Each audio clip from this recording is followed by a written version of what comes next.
every kid has strengths and weaknesses. I believe in Luxembourg we have a chance that other countries doesn't have.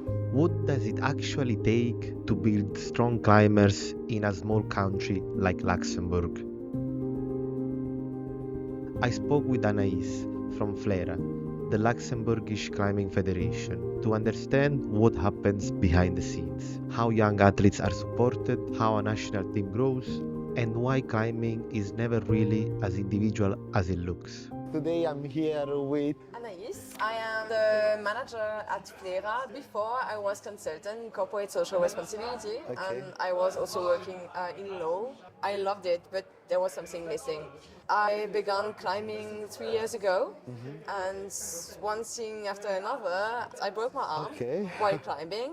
I was friends with the Routesetter, and I asked him, how do you do this? So I learned it with a broken arm, and they were like, how are you here like a Wednesday in the middle of the day? I was like, I'm looking for a job actually. A girl told me, okay, at the federation we are looking for a manager. Would you like to join us? I was like, yeah, sure. So I applied, got a job, and now it's been 7 months I'm working there, and I love it. It's amazing. The first thing that surprised me was that Anaïs didn't come from the typical climbing background. what do you think is the best part you love about it? Is it like the teaching part, the coaching part, like the community, the team? It's the community. For me personally, it's the everything, because I love doing a lot of different things. This is something that wasn't so great in my previous jobs. You have one job and you only do this, and I need a lot of things to be happy. And this is a lot of things. I am teaching, I am working on projects, I'm routesetter for competitions, for clubs. I'm routesetter also outside in Berdorf, Vantabar and Illoudun-le-Tiche in France. All of this really helps me being happy, and also helps me seeing people being happy, and this is amazing. Like you see kids growing up, like some kids, I was climbing with them 3 years ago. I'm still climbing with them here in L'Escale in Arlon. Since almost 1 year I'm working with them, because some of them are in our national team. So you start to train with them, and then you now, now kind of friends, and we are working together, and they are growing up. Few of them are like 17 or 18 years old, and I just learned how they were as a kid and now being adults, and this journey is the commitment also in all this. I love it. Right. As coaching wise as well, do you think that this part of supporting is something that builds out the team? That's why like a team is really important to grow. I feel like a lot of people think that it's just hard work and it's just a lot of training, but I think having like a good team in an elite sport is really helpful. What do you think? Yeah, it's not football where you are a team, all have like one job. In climbing, I believe it's the most collective individual sports. Even in bouldering, we are alone on the wall, and we could train alone, but are you even always alone? No, there is always so much people yelling, allez, allez, Yeah, I love this part. Mommy. Nice. Mama, it's running, man. Come on. Sometimes I don't like the mental part. It's frightening. You could fall and break an elbow. But I think I know a person that and sometimes you just need somebody telling you, allez, do it. Just do it. People are really there for the climber. I don't see it in other sports. Usually it's like a bit of, is something happening? And here we're just living the movement with the climber, and we all like, I would have done this, would have done nothing, because exactly. You are not in the same mentality. Your arms are not shaking. You are not out of breath. You are not like, oh my God, like the pressure is not there. So it's like, because it's true, one person climbs, but everyone around them is somehow part of the attempt. there is something that you mentioned when we were talking before about the FLERA, right? The FLERA. 2 years ago, they don't used to have a lot of funds. What is changing? The main thing is the Ministry of Sports in Luxembourg is giving money to professionalize. And this is why since 2 years now, FLERA is having salariés. They were two. Chargé de formation, so in charge of creating trainings for trainers in Luxembourg. And since 1 year now, almost 1 year, we're having a manager I am. Yeah. And hey, we are going to have two head coaches Right. in a few days. FLERA is growing, every federation is growing. We grow and we get money if we have more and more climbers. Because climbing got into the Olympics and it got more mainstream, this is helping as well, like something. Absolutely. FLERA, so Fédération Luxembourgeoise d'escalade, de randonnée sportive et d'alpinisme. Yeah, so long. I mean, clap to you to remember it. Like, I was like, Yes, when I had to write it, I was like, oh no, again. I'm just copy paste. Every time you see Fédération d'escalade blah blah, it's a Okay. copy paste. okay. FLERA is existing for 25 years, and it's only been okay. 2 years with salariés now. So it's like Right. really poo. You basically joined in the best time. Yes. What do you think now are gonna be the challenges that you might be facing? We are a very small country. It's a challenge to be visible Right. on the international climbing world. But it's also a chance because for us, it's really easy to go from one part of Luxembourg to another part and to train in different even countries. It's easy to go in Germany, it's easy to go in France. So it's really easy for us as Luxembourgish people to talk with other. But if you know how to speak to people, it's easy. This is because Luxembourgish people speak many languages. The most interesting part for me was how they think about young climbers. Or what is that you're like planning to improve? For the climbing team, Yes. we are actually for the moment in a heavy project of professionalizing the coaching for the kids. Now we hired two head coaches. Right. One is going to manage the main part, all the other coaches. We have 4 coaches. Every coach has its specialty, and one of them is a very performance coach. He is going to write all the new programs and individual programs to be sure every kid has strengths and weaknesses. One of the kids needs more mental strength. We are going to work on this.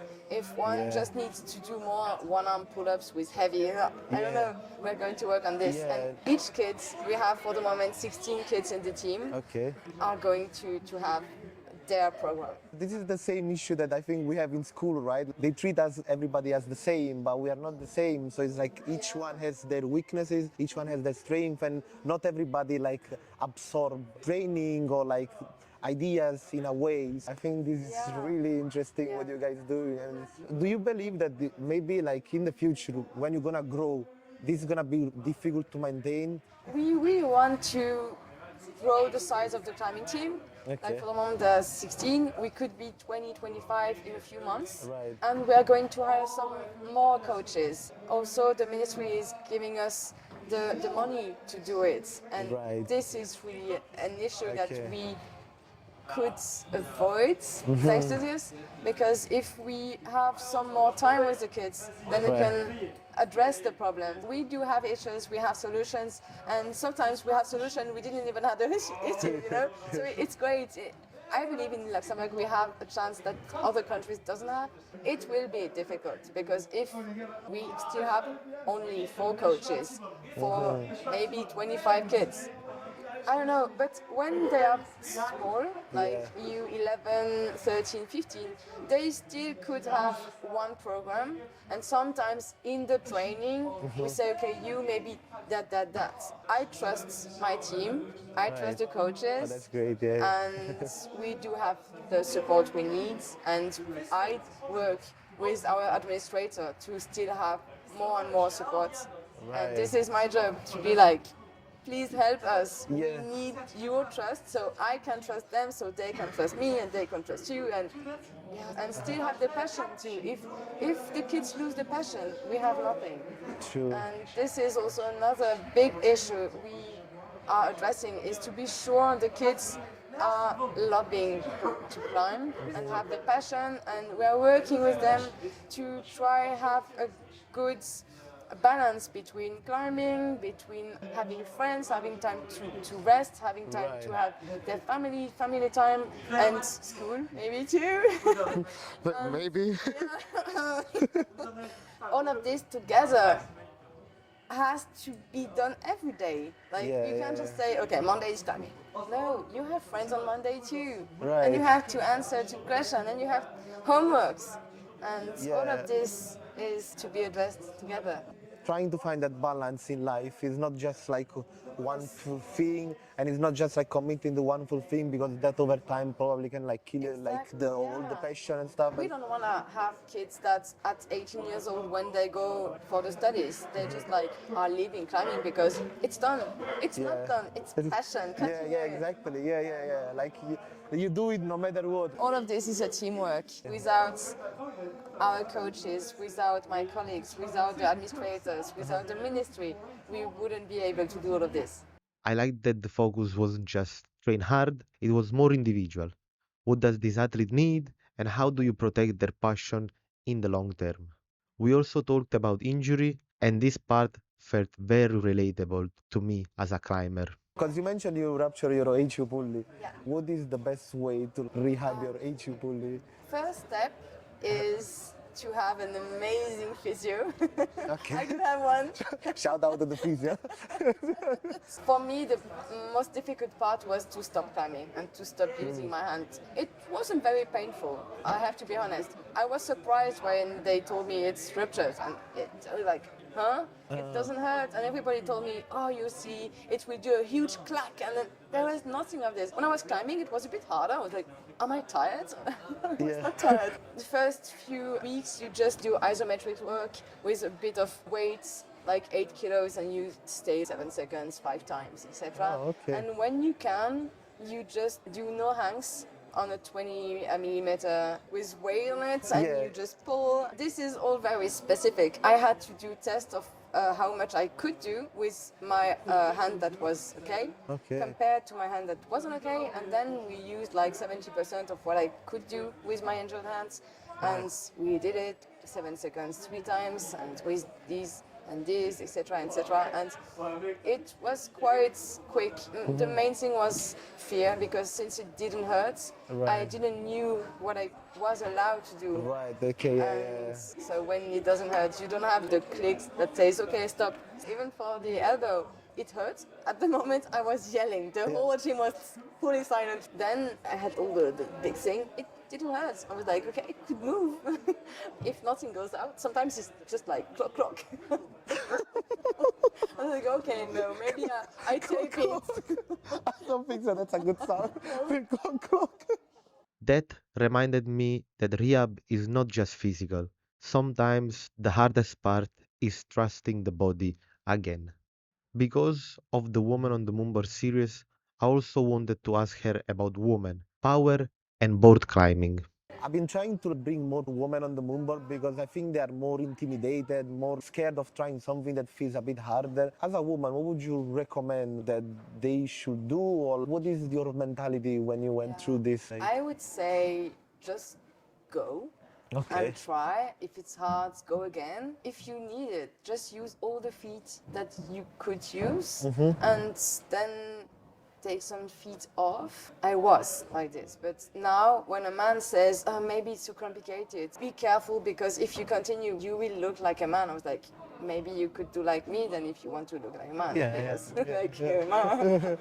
We could also have big muscles. If you just add those muscles to the great technique, because I think women have this incredible technique because with the lack of power, but then if you put just a bit of power, So that's why I'm saying, if you go to the MoonBoard and you just put that little bit of power, you're gonna see so much improvement because you already know how to move. You just need that extra strength. We are way more flexible and we have so much mobility. Yes. And go and do this drop knee. In French we say lolotte. I don't know why. Lolotte? Yes. Lolotte, clock, clock.